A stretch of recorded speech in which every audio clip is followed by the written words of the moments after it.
Hello everyone, welcome back to Beyond UI Screens series. ये आज की इस सीरीज़ में आज तीसरी वीडियो है जिसके अंदर बेसिकली हम UX डिज़ाइन की एक ऐसी स्किल के बारे में बात करेंगे जो कि बहुत इंपॉर्टेंट है। पर बहुत सारे ऐसे UX डिज़ाइनर होते हैं जो कि इस चीज़ को इग्नोर कर देते हैं, राइट। तो जैसे पहली दोनों वीडियोस के अंदर मैंने ये जिक्र किया था कि हम अपनी इस सीरीज़ के अंदर जो ये हमारी सीरीज़ है इसके अंदर हम यूएक्स को सीख रहे हैं। और यूएक्स को मैंने डायरेक्टली लिंक किया था रमज़ान के साथ, रमज़ान मुबारक के साथ और फास्टिंग के साथ। तो यहाँ पे भी एग्जैक्टली एक ऐसी स्किल के बारे में बात करेंगे जो कि एग्जैक्टली रमज़ानुल मुबारक भी हमें यही सिखाता है। The Holi month of Ramzan के अंदर हम पेशेंस सीखते हैं जो कि सब्र है, राइट। और यूएक्स डिज़ाइनर के लिए जो है वो भी पेशेंस बहुत ज़्यादा ज़रूरी होता है। बिकॉज पेशेंस एक्चुअली होता क्या है, जब आप एज ए यूएक्स डिज़ाइनर काम कर रहे हैं या फिर आप एज ए प्रोडक्ट डिज़ाइनर काम कर रहे हैं तो आपको बहुत सारे लोगों के साथ कोलैबोरेशन करनी पड़ती है, राइट। आपको अपने स्टेक होल्डर के साथ, आपको अपने क्लाइंट के साथ, राइट।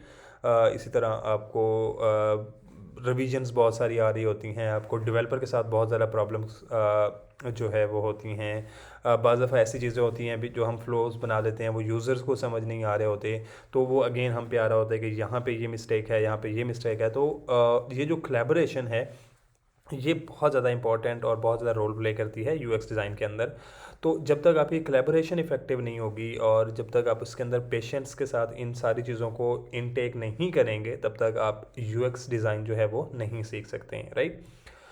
सो एक्चुअली हमें डिज़ाइन जब करना होता है तो वो मुश्किल नहीं होता, बिकॉज वी आल नो के फिग्मा के अंदर कौन सा फ़ीचर कहाँ पे है, उसको कैसे यूटिलाइज़ करना है और कंपटीटर किस तरह से इस फीचर को जो है वो बना चुके हैं और यूज़र इस फीचर को कैसे जाते हैं। तो design is not hard, actually we can design, right. But dealing with the people is really hard. और जब आप इस पूरे डिज़ाइन वर्क को, यूएक्स डिज़ाइन को क्राफ्ट कर रहे होते हैं तो आपकी कोलैबोरेशन जो होती है ये बहुत इंपॉर्टेंट होती है और इसके दौरान आपको पेशेंस रखना जो है वो बहुत ज़्यादा ज़रूरी होता है। अब एक्चुअली पेशेंस जब आप रखते हैं तो ये आपकी फ्रिक्शंस को कम करता है, आपकी एम्पैथी को जो है वो इम्प्रूव करेगा। और आप अपनी, जब आपकी एम्पैथी इम्प्रूव होगी तो आपका क्लैरिटी आएगी पर्पस के अंदर, आपकी इंटेंशंस क्लियर होंगी और उसकी बेस पे आप अपने आइडियाज़ को जो है वो और ज़्यादा अच्छे तरीके से पॉलिश्ड वर्जन के अंदर डिज़ाइन कर सकेंगे। इंटेंशंस क्यों ज़रूरी हैं, क्लैरिटी क्या होती है और ये किस तरह से वर्क करती है, ये डे 2 की वीडियो के अंदर मैं ऑलरेडी एक्सप्लेन कर चुका हूँ। तो अगर आपने नहीं देखी please go and watch that one, right.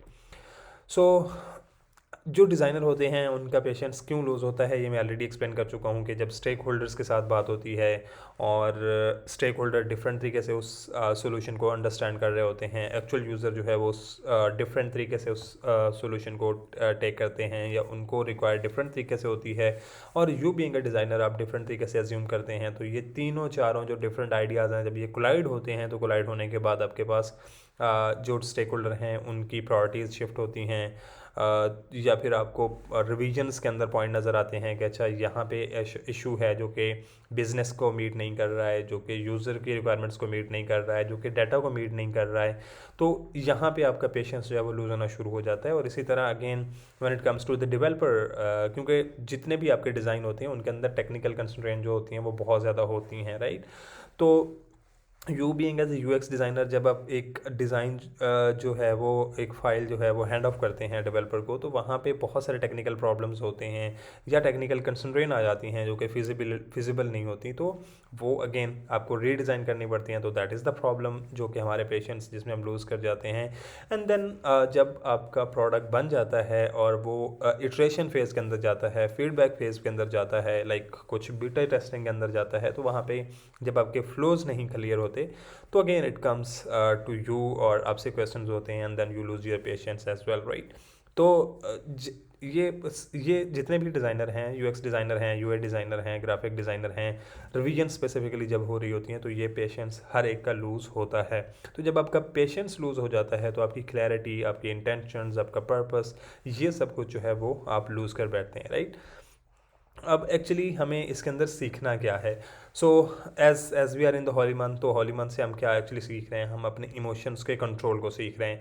तो कीप इन माइंड कि जब भी आप डिज़ाइन कर रहे होंगे तो आपने डिज़ाइन के अंदर जो बाइसनेस ख़त्म करनी होगी, जो कि आपको रिविजन्स ख़त्म करनी होंगी, ये आपके इमोशंस को कंट्रोल करने से आएंगी। बिकॉज हो सकता है कि कहीं पे आप डिज़ाइन करते हुए कहें कि अच्छा मुझे ये वाला ब्लू कलर अच्छा लग रहा है, बट ब्लू कलर आपकी टारगेट ऑडियंस को रिक्वायर्ड नहीं है, वहाँ पे ग्रीन कलर रिक्वायर्ड है। तो आपके जो इमोशंस है उसको आपको रेगुलेट करना है, उसको आपको ख़त्म करना है, और आपने अपनी जो बाइसनेस है उस डिज़ाइन के अंदर नहीं दिखानी है, राइट। जो दूसरा पॉइंट होता है वो होता है डिलेड रिएक्शन। अब डिलेड रिएक्शन का मतलब क्या होता है कि जैसे ही क्लाइंट की तरफ से कोई रिक्वायरमेंट्स चेंज होती हैं, स्टेक होल्डर की तरफ से कोई शिफ्ट आता है, या आपके यूज़र्स को कुछ पॉइंट समझ नहीं आता, तो जब वो क्वेश्चन हमसे होता है तो हम उन मीटिंग के दौरान बहुत ज़्यादा बाज़ दफ़ा टेंस हो जाते हैं, और टेंस होने के बाद हम उनसे डायरेक्टली क्वेश्चन उसके ऊपर रिएक्ट करना शुरू कर देते हैं, जो कि बहुत ही गलत चीज़ है। बिकॉज जब आप रिएक्ट करते हैं तो आपकी इम्पल्सेस जो होती हैं वो तेज़ हो जाती हैं, तो आप उनको प्रॉपरली लिसन नहीं कर सकते। और जब तक आप प्रॉपरली लिसन नहीं करते हैं, आप उनको प्रॉपरली नहीं सुनते हैं, तो आपको समझ भी नहीं आता कि एक्चुअली आपको डिज़ाइन के अंदर चेंजेस क्या करनी है, राइट। एंड देन जब आप उसको केयरफुली लिसन नहीं करेंगे, आप उसके ऊपर क्विकली रिएक्ट करना शुरू कर देंगे, तो आप अपने डिसीजन मेकिंग की जो पावर होती है वो भी लॉस कर जाते हैं। बिकॉज यूएक्स डिज़ाइन के अंदर बहुत ज़्यादा इंपॉर्टेंट होता है कि आप लॉजिक्स किस तरह से बिल्ड कर रहे हो, आपके डिज़ाइन डिसीजंस क्या हैं, आपका थॉट प्रोसेस क्या है, और फिर आप अपने डिज़ाइन के फ्लोज को जजमेंट किस तरह से दे रहे हो, या आपकी क्लियर प्रायोरिटीज़ क्या हैं। ये चीज़ डिसीजन मेकिंग के अंदर जो है वो आती हैं। तो यू बीइंग अ डिज़ाइनर जब भी यूएक्स डिज़ाइन के तौर पर काम कर रहे होंगे, तो you have to control your emotions. जब आपकी इमोशंस कंट्रोल के अंदर आएगी, then you will be like steady and tentative toward thought process के जो भी आप डिज़ाइन कर रहे हैं, या आपके डिज़ाइन के ऊपर कोई क्रिटिक आ रही है।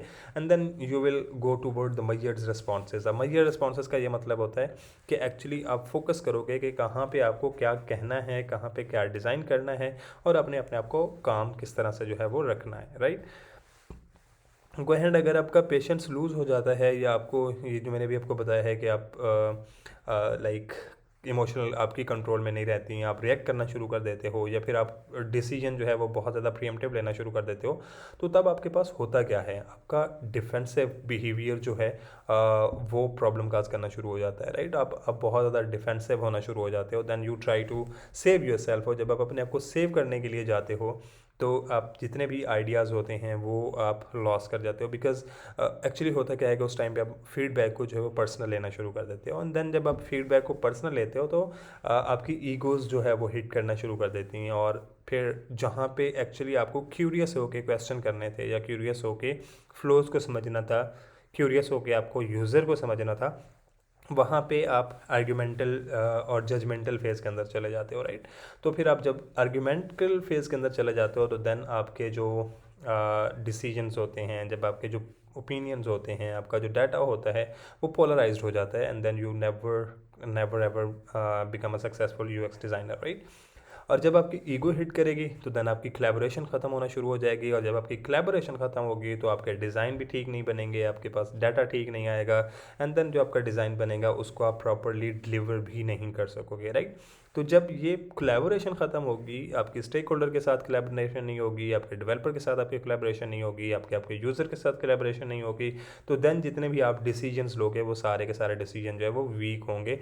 एंड जैसे ही वो वीक होंगे, तो आपके प्रोडक्ट जो है वो उसको कॉस्ट करेगी, बिकॉज प्रोडक्ट के अंदर लॉस आना शुरू हो जाएगा, आपकी बिजनेस अलाइनमेंट नहीं हो पाएंगी। और जब बिजनेस अलाइनमेंट नहीं होती हैं, जब प्रोडक्ट को आप प्रॉपरली एक क्लैरिटी और पर्पस के साथ या इंटेंशन के साथ बिल्ड नहीं करते हैं, तो आपकी प्रोडक्ट जो है वो लॉन्ग टर्म नहीं चलती है, राइट।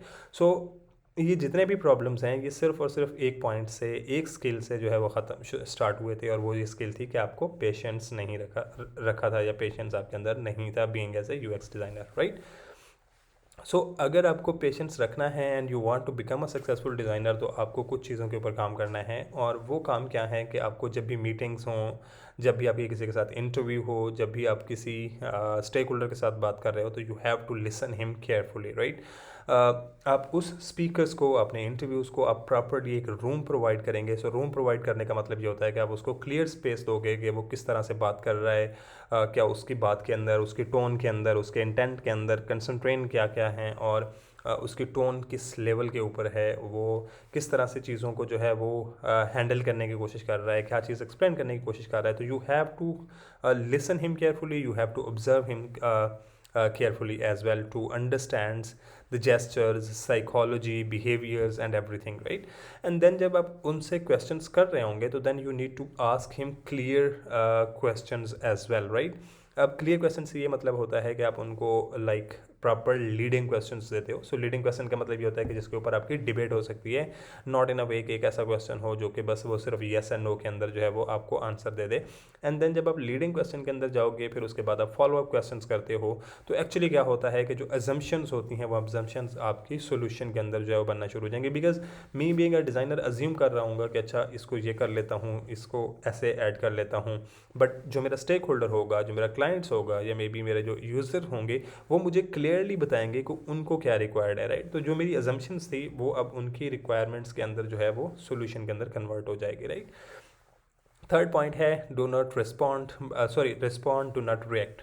तो अब रिएक्ट करने का मतलब और रिस्पॉन्ड के अंदर थोड़ा सा डिफरेंट होता है। बिकॉज रिएक्ट का क्या होता है कि आपको खुद भी नहीं पता होता कि आप क्या रिएक्शन देने जा रहे हैं।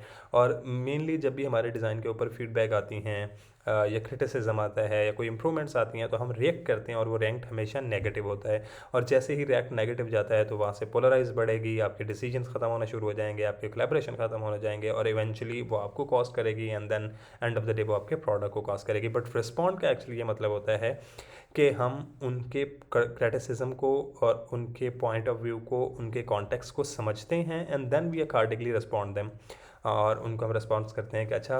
और फिर आपका जो अपना डिज़ाइन होता है बाज़ दफ़ा आप ठीक भी होते हैं और स्टेक होल्डर और क्लाइंट्स जो हैं उनके अंदर इश्यूज़ भी होते हैं, या मे बी वो चीज़ को ठीक तरीके से नहीं देख रहे होते, तो फिर आप क्या करते हैं, आप अपने डिज़ाइन को डाटा की बेस के ऊपर जो है वो बैक करते हैं कि यहाँ पे ये सोल्यूशन है, यहाँ पे ये सोल्यूशन है और यहाँ पे ये सोल्यूशन है and with this data, right?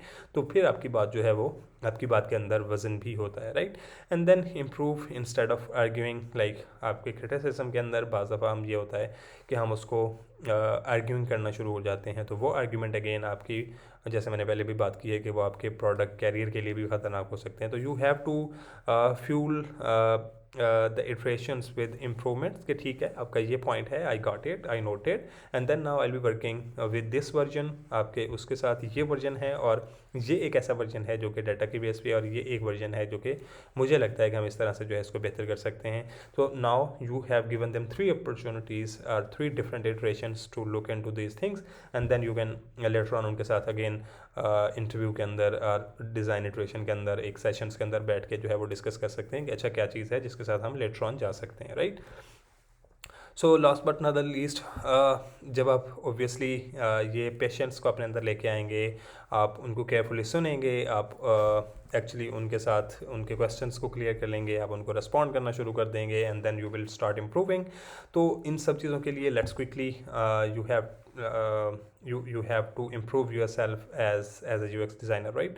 तो actionable takeaway is you have to practice। आप कोई भी क्विकली एक रूल सेंड कर लें कि जब भी आपके ऊपर कोई क्रिटिसिज्म आता है, जब भी कोई फीडबैक आता है, तो you are going to take 3 seconds और उन 3 सेकंड्स के अंदर आप उसको प्रॉपरली समझेंगे, आप उसको रिफ्लेक्ट करेंगे एंड रिफ्लेक्ट करने के बाद आप ऑब्वियसली उसको जो अपना रिस्पॉन्स है वो शेयर करेंगे, राइट? सो रिफ्लेक्ट के अंदर ये चीज़ हमेशा याद रखिएगा कि क्या एक ऐसी चीज़ है जो कि आपके इमोशंस को ट्रिगर कर रही है, या मे बी हो सकता है कि आपकी बायसनेस को ट्रिगर कर रही है, या ऐसी चीज़ है कि जो कि नेगेटिव थाट्स को ट्रिगर कर रही है, तो you have to control that part as well.